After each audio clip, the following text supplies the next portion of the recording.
lot of steam about you and going in an octagon. What do you think about Dana White? Because I know there's like almost over a year him talking about coming to boxing, whatnot. Like, do you think he could be successful having that smooth transition from UFC to boxing? What do you think?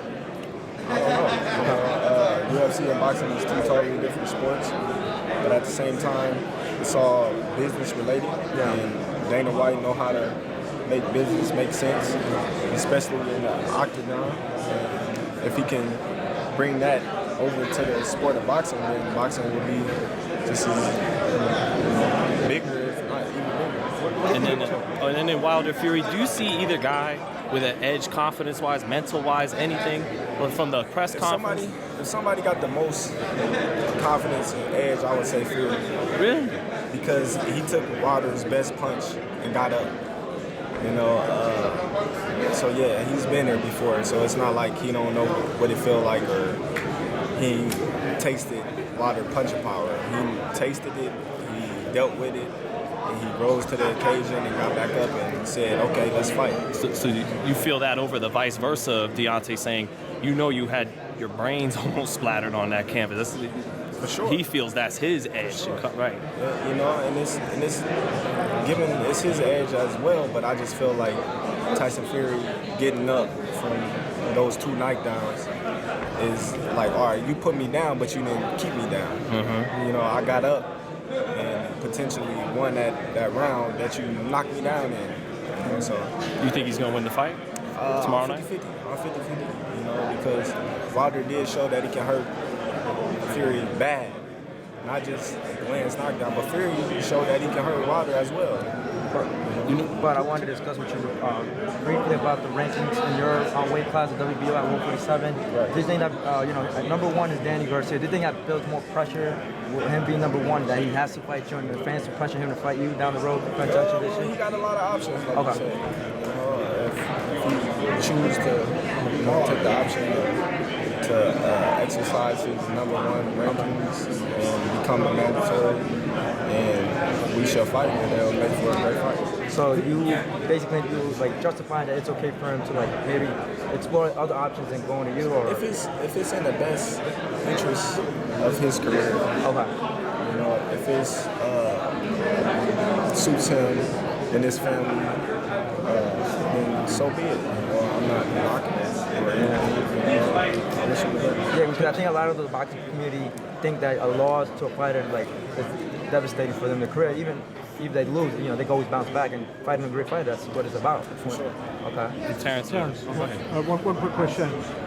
With the way everyone, sorry if this has been asked, Ray, with how well everyone's been working well this week, are you optimistic that there's no more hurdles, whether it's Spence or another fighter from the PBC, that there would be no impediments for a fight for you? Well, there never was hurdles.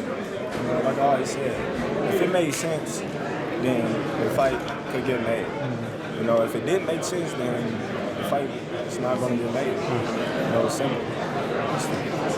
Simple as that. But I mean, the hurdles that are out there. No hurdles. It's all about money at the end of the day. Is that more of a boxer decision to kind of make that fight with somebody else? If the money's on the table, then the fight's going to get made. If the money's not there, then there's not going to be a fight. Because at the end of the day, you got two promotional companies coming together, we all got to eat. So it got to make sense. You're not going to... But they feel like, why not just keep all the food on our plate?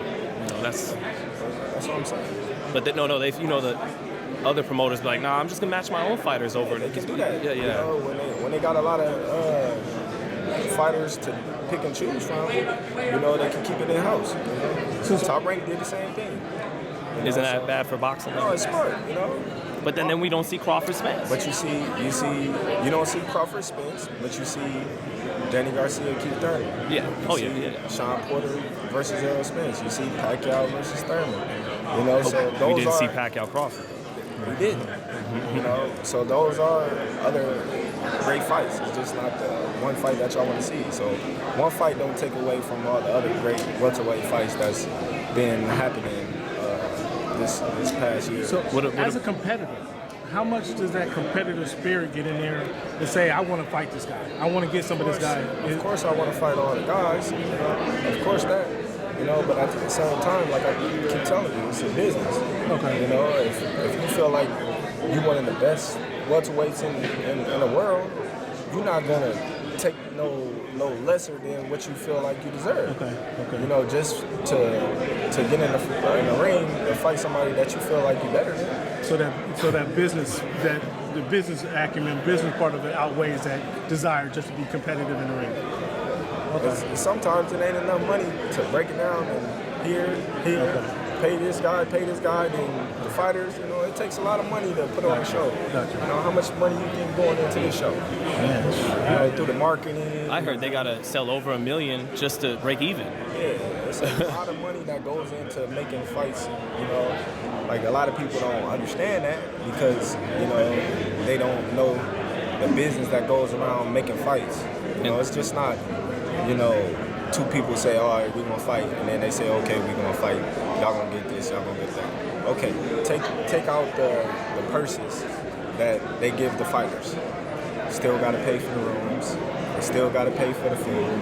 They still gotta pay for the undercard. They still gotta pay for commentators, travel, marketing, then the commentators are getting banked too. You know, they gotta pay for everything.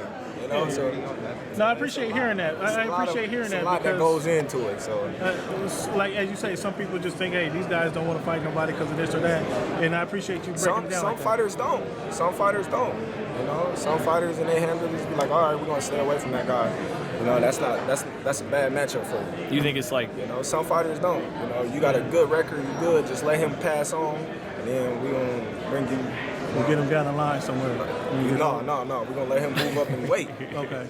You know, and then when you move up and wait, then we going to step up. You know what I mean? It's like that. And Terence, man, lastly, just Lomachenko taking on Teofimo. Is Teofimo ready for that fight? Yes. And do you think he'll win that fight? I don't know about winning, but he is definitely ready. And I've been saying that for a long time now. He's been ready. And he's been showing that he's been ready.